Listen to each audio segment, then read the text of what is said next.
Some nights change everything.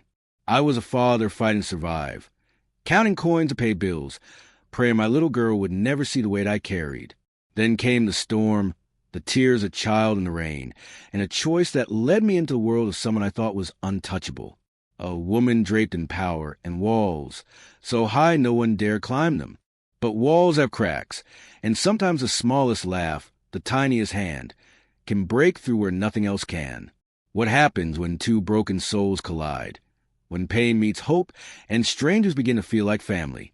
Do you believe in second chances, in love that heals scars you thought would never fade? If yes, like this video and share your thoughts in the comments. The bills stared back at me from the kitchen table, like enemies I couldn't defeat. Water, overdue. Electricity, overdue. I rubbed my temples and whispered under my breath, I'll figure it out. I have to. From the small bedroom down the hall came the soft sound of my daughter breathing. She always slept hugging that old teddy bear, the one I'm missing. Just knowing she was there kept me from falling apart. I pushed the bills aside and stood, stretching my aching back. My phone buzzed. Another late-night shift. I sighed, grabbed my jacket, and stepped quietly into her room. Daddy's leaving again, I whispered, brushing a strand of hair from her face. I'll be back before the sun. Her lips moved slightly, half dreaming. Promise? I promise. My voice cracked, but I forced a smile she couldn't see. The garage smelled of oil and metal. My old sedan waited, but tonight wasn't about my car. Tonight, I had to drive hers, my boss's sleek black company vehicle. I climbed in and gripped the wheel. By the time I pulled up to her building, the city lights were sharp against the night. She appeared in her designer dress, heels clicking, phone pressed to her ear. She didn't look at me. She never did. Evening, ma'am, I said, opening the back door. Just drive, she muttered, slipping inside. Her perfume filled the car, cold and expensive. I kept my eyes forward, hands tight on the wheel. The silence stretched too long, so I spoke. Long day? She didn't answer at first. Then, without looking up from her phone, she said, every day is long. That's why I pay you to focus, not talk. I bit the inside of my cheek. Yes, ma'am. Still, I couldn't help stealing a glance in the mirror. She was scrolling furiously, her jaw clenched, eyes tired. She looked like someone fighting invisible wars. I thought of my daughter, how small she was, how the world would eat her alive if I wasn't strong enough. Daddy, she had asked me earlier, why do you always work at night? So you can dream big while I keep the lights on. I'd said. She giggled, not knowing how close the lights were going out. We reached the Grand Hotel, where the event was being held. I stepped out, opened her door. She didn't thank me, just adjusted her coat and walked inside, heels echoing like gunshots on marble. I leaned against the car, pulling my jacket tighter against the night. Rain began to fall, soft at first, then harder. My reflection wavered in the wet pavement. I looked like a man fading, tired eyes, worn hands, heart heavy. I muttered, one more shift, just one more, then maybe next month will be easier. But even I didn't believe it. Time passed. Cars came and went. Laughter spilled out the hotel doors, mixed with the clink of glasses. I stayed where I always was, in the shadows, waiting. My phone buzzed. A picture lit the screen. My daughter, sent by the sitter, a blurry photo of her holding her teddy bear, smiling at the camera. My throat tightened. I'll keep going, baby girl, I whispered, no matter what. Hours later, the rain grew heavier. I wiped the windshield, headlights glowing against the storm. My suit was damp, but I didn't care. I just waited. Somewhere deep down, I felt it. Something was coming. Not the usual silence, not the usual cold nod when she returned. A shift, a storm inside the storm. I tightened my grip on the steering wheel. Whatever happens tonight, I muttered, I'll face it. The hotel doors finally burst open. Music and voices spilled out. My boss stepped into the rain. But she wasn't the woman who went in hours ago. Her steps faltered, her shoulders shook. And in that moment, I knew tonight would not be like any other. Rain hammered against the windshield as she staggered out of the hotel doors. My headlights caught her in their beam. Her heels slipped on the wet stone, arms flailing before she caught herself against the frame. "Ma'am," I called, stepping out quickly, umbrella snapping open above us. She looked at me, but her eyes didn't focus. Her mascara streaked down her cheeks, hair plastered against her face. She wasn't the iron Wilcio I drove every day. She was shaking, lips parted, whispering words I couldn't catch. "Let's get you inside the car," I said gently, reaching to steady her arm. Her head jerked, and she pulled away. Don't touch me. Everyone does. Everyone takes." I froze. The words cut through the rain sharper than any blade. "Okay," I murmured, holding the umbrella steady. "But you're soaked. Please, just get in the car." She swayed, eyes glassy. "They betrayed me. All of them. You think money means loyalty? No. Money buys snakes." Her voice cracked, breaking into a bitter laugh that dissolved into a sob. My stomach knotted. I wanted to look away, pretend I hadn't seen. She was my boss, not my responsibility. Yet there she was, broken in front of me. No audience, no armor. "Ma'am," my voice was low, "you don't have to explain. Just let me take you home." She pressed trembling hands against her face. "Home? Do you know what's waiting there? Empty walls. Empty glass. Empty me." For a second, I forgot who she was. She sounded like me nights after my wife died. I whispered, "I know emptiness." Her head lifted, eyes locking onto mine. For just a moment, I saw something raw flicker through the drunken haze, recognition. Then her knees buckled. "Whoa!"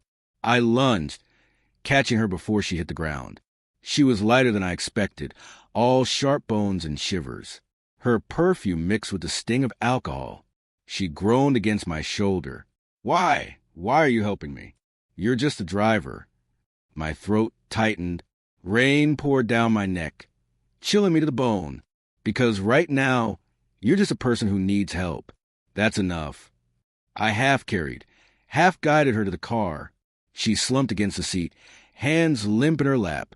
Her makeup smeared on the leather, but I didn't care. I shut the door, climbed behind the wheel, and gripped the steering wheel so hard my knuckles went white. My heart raced. What do? Drop her at her mansion and let her drown in her own loneliness? Drive her to some clinic? Or... I looked in the rearview mirror. Her head lolled to the side, lips parted, breathing uneven. She looked fragile. Human.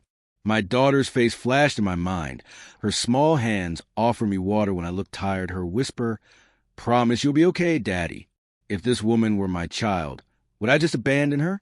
I slammed my palm against the wheel, whispering through gritted teeth. Damn it. I made a choice. The streets blurred under the rain as I drove, not toward her mansion, but toward the cracked apartment complex I called home. Every second, I argued with myself. You'll get fired. She'll hate you for this. She'll think you crossed the line. But another voice whispered louder. She won't survive tonight alone. When I finally pulled into my street, my stomach churned. The neon sign of the corner shop flickered weakly. The potholes swallowed rainwater. This wasn't her world. I parked, shut off the engine, and sat frozen for a moment. My hand hovered over the key, but then she stirred. Where are we?" she murmured. I swallowed hard. Somewhere safe. Her eyes half opened, unfocused. Safe doesn't exist. She slumped again. My chest ached. I stepped out, opened the back door, and lifted her carefully. Her head dropped against my shoulder, damp hair brushing my cheek. The stairwell smelled of old paint and mildew as I carried her up. My arms burned, but I kept going, step after step. At my door, I hesitated. My daughter was inside. What would she think? I nudged the door open with my foot. The hinges creaked. Inside, warm light spilled across the tiny living room. My daughter looked up from the couch where she'd been coloring. Her crayon rolled to the floor. Her eyes went wide. "Daddy, who's that?" My daughter's eyes stayed locked on the woman in my arms. "Daddy," she whispered, her voice trembling. "Is she okay? Why is the lady sleeping here?" I set the CEO gently onto our old couch, brushing the wet strands of hair from her face. My throat tightened. She's tired, I said carefully. She just needs rest. My daughter edged closer, her tiny hands twisting together. But she doesn't look happy. I crouched down so we were eye to eye. Sometimes grown-ups carry heavy things inside. You can't always see them, but they hurt. That's why we help, even if we don't understand. She blinked at me, wide-eyed, like when you were sad and I gave you my blanket. The memory hit like a punch. The night after the funeral. Her tiny blanket over my shoulders, her voice whispering, "Don't cry, Daddy." Yes, I murmured, my chest tightening. Exactly like that. I moved to the kitchen, pulling out eggs and bread. My daughter followed, still stealing glances at the woman on our couch. Is she going to wake up soon? I don't know, I admitted, cracking eggs into a pan. The sizzle filled the silence. Will she stay here forever? I forced a chuckle. No, baby, just for tonight. But the truth clawed at me. What happens when she does wake up? Will she scream? Call security? End my job with a single word? My daughter dragged a chair closer to the counter, climbing up to watch me cook. She looks lonely. Lonely. Out of all the words my daughter could have chosen, she picked the one that stripped me bare. I hummed softly as I flipped the bread, pretending calm for her sake. My mother used to hum while cooking, and somehow it always made the room feel safer. My daughter swayed along, clutching her stuffed rabbit. "Daddy," she whispered, leaning close. "Can she have some eggs, too?" I froze, spatula in midair. "You want me to make her some?" "Uh-huh. People feel better when they eat. You always say that." I looked over at the couch. The CEO's chest rose and fell slowly, her face softer than I'd ever seen it in the office. For years, she'd been the storm everyone bowed to, the voice that decided futures with a single word. And here she was, helpless in my home, in front of the only person who ever made me believe in hope again. "You're right," I said quietly. "She should eat." We set the table. Chipped plates, mismatched cups, nothing close to her world of polished silver and crystal. My daughter hummed beside me, arranging napkins with serious care. "She'll like this," she declared. I forced a smile. I hope so. But fear wouldn't let go. My mind spun with every possibility. What if she thinks I cross a line? What if she calls me pathetic? What if this little apartment becomes my last day on the job? I glanced at my daughter, her eyes glowing with pride. For her, it wasn't about power or consequence. It was about kindness. About not letting someone stay broken. Maybe that was enough. The smell of eggs and toast filled the room. My daughter skipped to the couch, peeking at the CEO's face. "She's still sleeping, Daddy." I joined her, kneeling beside the couch. The rise and fall of her breathing was steady now. I studied her, not the boss, not the untouchable figure who barked orders from glass towers. Just a woman who had cried in the rain. For the first time, my daughter and I weren't invisible. Someone from her world was here, in ours. A strange warmth spread to the apartment, fragile but real. Then a twitch. Her eyelashes quivered. My heart slammed against my ribs. "She's waking up," my daughter gasped, clutching my arm. I swallowed hard, every muscle tense. Her eyelids fluttered, and then those sharp eyes opened. Only, they weren't sharp now. They were wide, confused, darting around my small apartment. I held my breath. Her gaze landed on the peeling wallpaper, the old clock that ticked too loudly, the couch where she lay under my daughter's blanket, her brow furrowed, like she couldn't quite believe she was here. My daughter tiptoed closer, clutching a chipped cup of water with both hands. "Here," she whispered, shy but brave. "You can drink." The CEO blinked down at her, then slowly reached out, her fingers trembling as she accepted the cup. "Thank you," she whispered, so soft I almost wondered if I imagined it. My daughter smiled, a small, innocent curve that could melt iron. She patted the blanket tucked around the woman. "Daddy said you were sad. So I share my blanket. It makes people feel safe." I felt my throat close. The CEO stared at her, eyes glistening in a way I had never seen in boardrooms or back seats. Silence stretched between us. My chest was tight. I braced myself. This was the moment she'd lash out, the moment she'd ask, "What the hell did you do? Why am I here? You're fired." But instead, her voice shook as she looked at me. "Why?" I swallowed. "Why what?" Her lips parted, unsteady. "Why did you help me?" The air seemed to thicken, pressing against my ribs. I wanted to look away, but I couldn't. Her eyes weren't the boss's eyes now. They were a woman's, tired, broken, desperate to understand. My mouth was dry, but the words clawed their way out, because I know what it's like to break. Her breath caught. My daughter tilted her head. "Daddy." I rubbed my jaw, forcing myself to keep going. There was a time I thought I couldn't get back up. I thought I was finished. But then I glanced at my little girl, who hugged her rabbit and watched me like my words were magic. She gave me a reason to keep standing. The CEO's eyes followed mine. For a moment, her mask slipped further, and I saw something raw flicker there. Envy, maybe, or longing. She set the cup on the table, her fingers brushing the wood like she needed to ground herself. "You didn't have to." "I know," I said quietly. "But I couldn't just leave you there." The clock ticked louder. My daughter climbed onto my lap, pressing her cheek against my chest. She whispered, "She's not scary, Daddy." The CEO let out something between a laugh and a sob. "Not scary, huh?" My daughter shook her head. "You just look tired." That landed heavier than anything I could have said. The woman who made grown men tremble was now fighting tears in front of a child. She stood slowly, straightening her clothes, though they were still wrinkled and damp from the rain. Her eyes lingered on the worn rug, the pictures taped to the wall, the second-hand table we'd set for breakfast. I stayed quiet. I didn't dare push, didn't dare ask what she was thinking. Finally, she looked at me. Something had shifted. No longer a boss glaring down an employee, but a woman seeing a man. She nodded once, sharp but shaky. "I should go."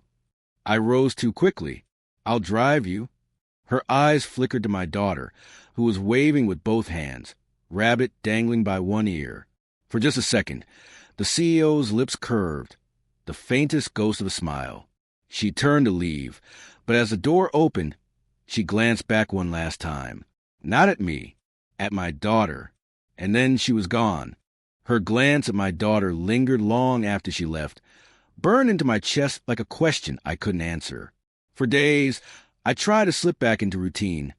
Wake early, pack my daughter's lunch, drop her off at school, clock into the garage, and wait for the call that would send me driving across the city. But routine didn't feel the same anymore, because she was different. The next time she slid into the backseat of my car, she didn't bark orders. She didn't keep her eyes locked on her phone like I wasn't there. Instead, her tone was softer. Her gaze lingered. Once, I caught her watching me in the rearview mirror, her eyes unreadable. Was it pity? Gratitude? Something else I couldn't name? "Daddy." My daughter asked one evening as I reheated leftovers, "Is the lady still sad?" I froze with the spoon in my hand. "What makes you say that?" She didn't smile. She said simply, swinging her legs in the kitchen chair, "She looked like me when Mommy left." The words gutted me. I turned back to the pot before she could see my face crumble. I remembered that night, the rain on the hospital windows, the steady beeping that suddenly stopped, my wife's hand slipping from mine, leaving me with promises I wasn't sure I could keep. I'd stood over her grave the next morning, our daughter asleep in my arms, whispering words I wasn't strong enough to believe. "I'll take care of her. Always." Even now, years later, the fire that night still burned inside me. It shaped every choice I made, every mile I drove, every lie I told myself just to keep moving. At work, whispers started to spread. "Boss has been quiet lately. Did you notice? She hasn't chewed anyone out in a week. She looks different." I kept my head down, polishing the car until I could see my reflection. Only I knew why. Only I had seen her broken, rain dripping off her mascara, her hands shaking as she whispered things I wasn't supposed to hear. but knowing that felt dangerous, like I'd stepped into a room I had no right to enter. "Daddy." My daughter's voice pulled me back. She stood in the doorway, holding her rabbit eyes searching mine. "Yeah, baby? You look sad again." I forced a smile and reached for her. She climbed into my lap, curling against me. I kissed the top of her head, breathing in the familiar scent of her shampoo. "I'm okay," I whispered. "I just remember things sometimes." "About Mommy?" I closed my eyes. "Yeah, about Mommy." She was quiet for a moment, then lifted her face. "Do you think the lady remembers sad things too?" The question lodged in my chest. Maybe that was it. Maybe that's why her eyes lingered. Maybe she carried her own ghost, hidden under all that power and glass. A few nights later, I drove her back from another late meeting. The city lights blurred against the rain-speckled windows. Her voice broke the silence. "You're quieter than usual." My grip tightened on the wheel. "I just focus on driving." "No," she said softly. "It's more than that." I swallowed hard. "I don't think my thoughts would matter to you." Her reflection in the glass turned toward me. "Don't be so sure." The car was thick with things unsaid. My pulse raced, and for the first time, I didn't just see her as my boss. I saw her as someone trying not to drown. I parked outside her building, waiting for her to leave like always. But she didn't move. She sat there, fingers tracing the leather seat, eyes lowered. Finally, she whispered, almost trembling, "You helped me when you didn't have to. You didn't ask for anything." "Why?" I stared straight ahead. "Because I know what it's like when no one comes." She flinched, and then, without another word, she stepped out into the night. But the very next morning, as she slid into the car again, her first words weren't orders. She leaned forward, her voice low, almost hesitant. "Tell me about your daughter."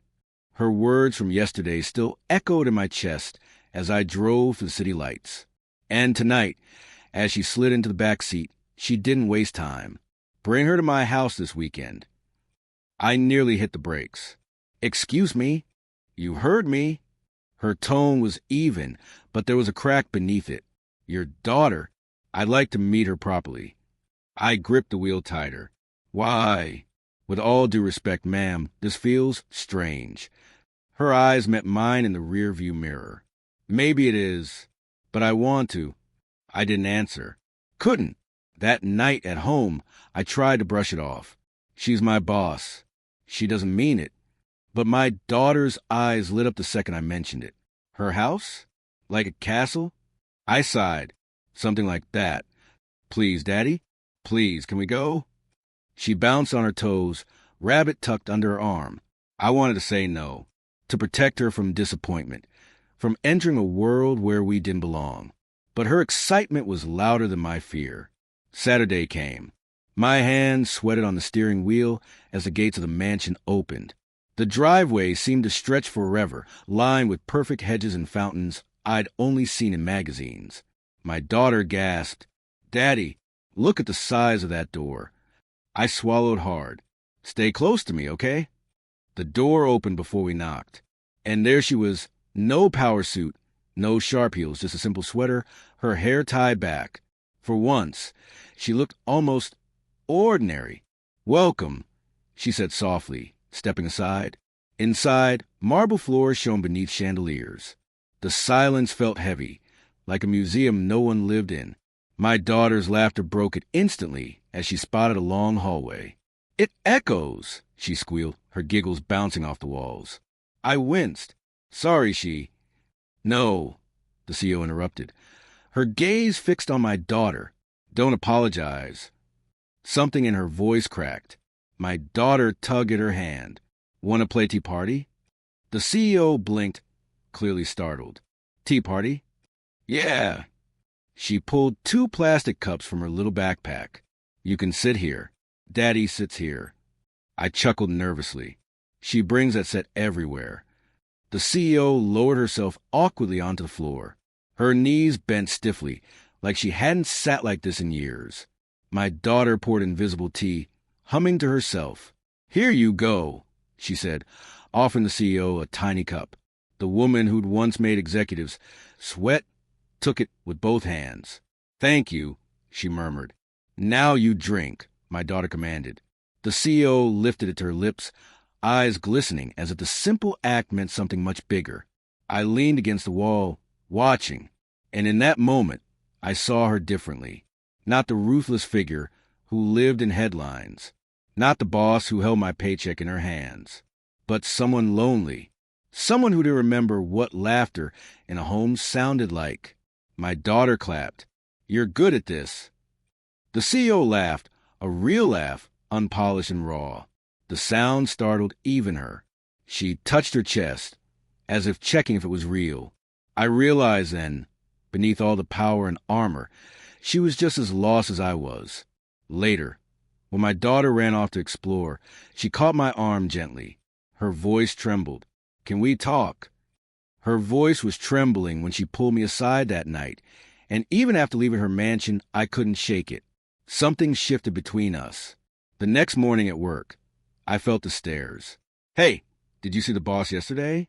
She looked different. One of my co-workers whispered near the copier. Another chuckled. Different? More like unusually nice to someone. "Guess who?" I lowered my head, pretending I hadn't heard. But I knew.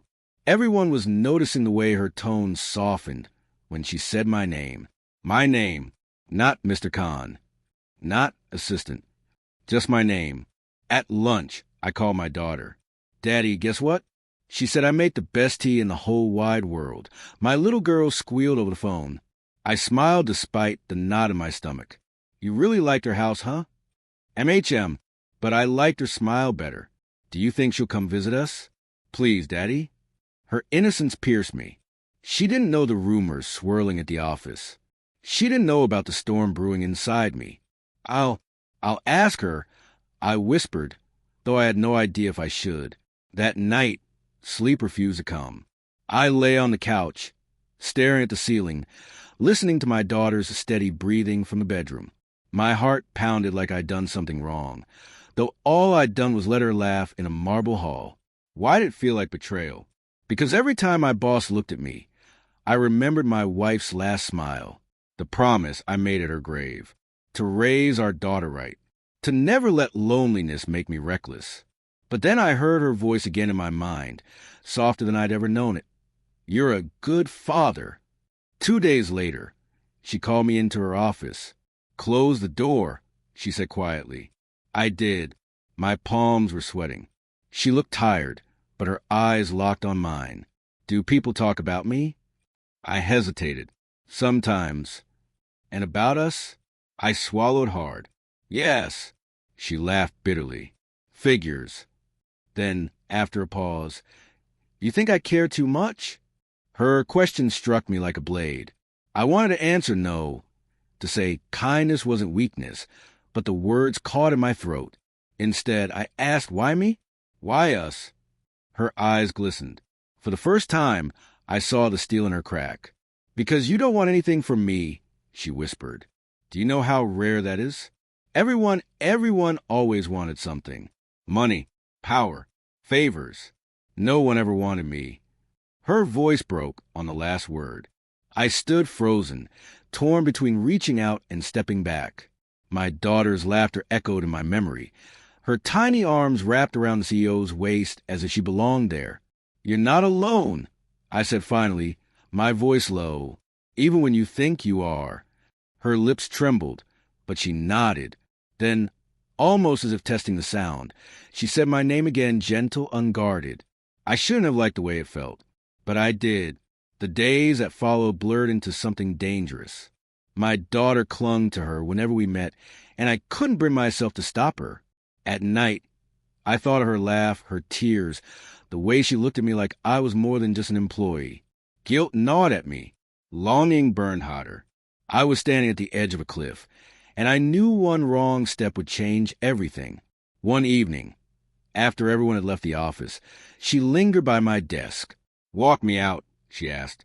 We moved through the dimly lit lobby in silence, the air heavy with unspoken words. Outside, the night wrapped around us, thick with the scent of rain. She stopped under the awning, turned to me and said softly, "Can I tell you something?" "Of course." "There were nights," she said, her voice breaking, "when I cried myself to sleep. Betrayals. Lies. I told myself I didn't need anyone. But then you came along, and it scares me." Her eyes searched mine, desperate, raw. I opened my mouth, but before I could speak, her phone buzzed. She glanced at the screen, and the blood drained from her face. I have to take this," she whispered, stepping away. And just like that, the fragile moment between us shattered. I stood a few feet away, watching her shoulders tense as she barked into the receiver. "No, absolutely not. Shut it down before it spreads." Her voice cracked, though she tried to sound firm. "Do you hear me? If this leaks, we're finished." My stomach knotted. I didn't need details to know something was terribly wrong. When she hung up, her hands trembled. I took a cautious step forward. "Are you okay?" "Don't," she snapped, her voice sharp as glass. "Don't ask me that." I froze. She wrapped her arms around herself, pacing. "You wouldn't understand. You don't belong in this world. You're just—" Her eyes darted to mine. "You're just my driver." The words landed like a punch. I wanted to argue, to remind her of every shared moment, of my daughter's laughter echoing in her marble halls. But all I could manage was a quiet, "Right?" She turned away, shoulders stiff, pretending to be strong when her whole body shook. I walked off into the night, each step heavier than the last. My chest burned with a mix of shame and anger. Fool! I should have known better. She's the CEO. I'm the hired help. I let myself believe we were something more. At home, the apartment was dim and quiet. I tucked my daughter into bed, kissed her forehead, and sank onto the couch. The silence pressed on me, louder than any argument. Maybe this was what I deserved for crossing invisible lines. Maybe all the rumors were right. This was doomed from the start. I rubbed my temples, whispering to myself, "Forget it. Just focus on her. You're a daughter. That's all that matters." But the ache in my chest refused to fade. Later that night, I heard a soft murmur from my daughter's room. Curious, I pushed the door open a crack. She was kneeling by the bed, her tiny hands clasped together. "Please, God," she whispered, "don't let her be lonely. She smiled with me today. I think she's sad when nobody's looking. Please make her happy." Her words pierced straight through me. My throat tightened. I covered my mouth with my hand, trying to hold back the sob rising inside me. It wasn't just about me anymore. Not about pride. Not about rejection. My little girl had seen something pure in her, a brokenness that matched our own. And she cared. I leaned against the wall, eyes burning. She's right. I've been thinking about lines we shouldn't cross. But maybe the real line was the one between selfishness and love. The night stretched long. I sat by the window, watching the city lights flicker, hearing my daughter's prayer replay in my head. "Don't let her be lonely." I closed my eyes. My wife's voice seemed to whisper from the past. The promises I made at her grave. To raise our daughter with love. To keep my heart open, even when it hurt. Tears slid down my face before I could stop them. I pressed my fist to my chest and whispered into the empty room, "I can't walk away. Not now." By morning, the decision was already carved into my chest. I couldn't let her drown alone. So I took my daughter's hand and walked straight into the lion's den, her office. The place was nearly deserted. Phones rang unanswered, desks sat empty, like the building itself had given up. Only the light from her office glowed at the end of the hall. My daughter squeezed my fingers. "Daddy, is she here?" "Yes." I whispered, my throat tight. "She's here." I pushed open the heavy door. She sat behind her desk, head in her hands, papers scattered like fallen leaves. The strong, untouchable woman I'd once driven through glass towers looked small, broken. Her eyes lifted slowly, rimmed red. "Why are you here?" My voice came out low, steady. "Because you shouldn't be alone." Silence stretched between us until my daughter tugged free of my grip and ran forward. "Are you okay?" she asked, her little arms wrapping around the woman's waist. The CEO blinked, startled, then crumbled. Tears spilled down her face as she pulled my daughter close, holding on as if the world itself was slipping away. I stepped closer, unsure if I was intruding on something sacred. But then she reached for me too, her hand trembling. "Why? Why would you come back after what I said?" she whispered. I swallowed hard. Because family isn't about words spoken in anger. It's about being there when it matters most. Her grip tightened. She cried openly now, not the restrained kind of tears she fought to hide, but raw sobs that shook her shoulders. My daughter rubbed her back the way I used to when nightmares woke her at night. Inside me, something shifted. This wasn't boss and employee anymore. Not rich and poor. Not CEO and driver. This was three broken souls, holding each other together. I closed my eyes, letting her tears soak into my shirt, letting my daughter's small warmth press between us. For the first time in years, I didn't feel like I was carrying everything alone. She whispered through her sobs, "I don't know how to do this. I've only ever fought. I don't know how to belong." I pulled back just enough to look into her eyes. "Then let us teach you, one day at a time." Her lips trembled, but she nodded against my chest. In that moment, I understood what my daughter had prayed for. This wasn't about survival anymore. This was about choosing each other, even when the world walked away. We weren't bound by contracts, by duty, or by blood. We were bound by something stronger, love born out of loneliness, hope rising out of ruin. Hand in hand, the three of us walked out of that office, and that was the night everything changed. Months have passed since then, yet I still think back to that moment whenever I hear my daughter laugh. The sound fills our little apartment, bouncing off the same cracked walls that once felt like a cage. Only now they don't feel so heavy. "Daddy, look." My daughter giggles, balancing her teddy on the edge of the table. "He's drinking tea like a real gentleman." The woman sitting across from her laughs softly, holding one of those tiny plastic cups. "Then I suppose I'll join him." "May I?" My daughter nods seriously. "Yes, but no spilling. Daddy doesn't like mess." I shake my head, smiling at the scene before me. Once, I thought the world was determined to break us. Now, I see proof that sometimes it gives back in ways we don't expect. Later that night, when dishes are washed and my daughter is tucked in bed, I stand by the window. The city lights glow far away, but my eyes blur with something closer. She walks up behind me, her footsteps soft. "You're quiet again," she whispers. "I'm just thinking." I murmur. "About what?" I swallow. About how I never thought I'd make it this far. About how bills still come, work is still hard, and some days I still feel like I'm failing. But then I turn to face her, I see her laugh. "I see you here. And it feels like I finally did something right." Her eyes glisten. "You did more than right. You saved me, too." I don't answer right away. Instead, I take her hand, feeling the tremors still there sometimes. Not weakness, reminders of battles fought, battles survived. My daughter's sleepy voice calls from the bedroom. "Daddy, will she still be here in the morning?" I glance at her, then back at the woman beside me. "Yes, sweetheart," she answers before I can. "I'll be here."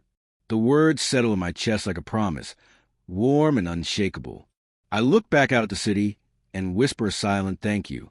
Not for luck, not for miracles, but for that one rainy night when two broken souls collided and somehow, against every odd, we built a family out of it. And as her hand tightens in mine and my daughter sighs happily in her sleep, I know this isn't the end. It's the beginning of the life I never thought we'd find.